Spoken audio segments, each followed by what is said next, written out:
मराठा आणि ओबीसी या दोन जातींमधलं राजकारण आपल्याला राजकीय हिताचं ठरेल म्हणून त्यांच्या दोघांनाही चुचकरण्याचं काम गेले काही वर्ष चालू आहे. अध्यक्ष महोदय, याच्यातनं निकाल काय लागणार होता, काय लागेल याबद्दल मला बोलायचं नाही. पण अध्यक्ष महोदय, जे सामाजिक स्वास्थ्य महाराष्ट्राने जपले होते, जे पुरोगमित्वाची चादर ओढून महाराष्ट्र उभेत बसला होता, ती पुरोगमित्वाची चादर या निमित्ताने फाटली. बाराबलुतेदार ही व्यवस्था गावागावामध्ये अनेक वर्षांपासून आहे. हेच आपलं समाज जीवन आहे, हीच आपली समाज व्यवस्था आहे आणि हीच महाराष्ट्राची ओळख आहे.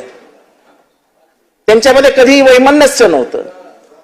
गावगाड्या एकत्र, सगळ्या जाती जमाती एकत्र ओढत होत्या. पण आता प्रत्येकाकडे संशयाने बघण्याची एक नवीन पद्धत सुरू झाली आहे आणि त्याला जबाबदारी शासन आहे. अध्यक्ष महोदय, महाराष्ट्रात कधीही घडलं नव्हतं.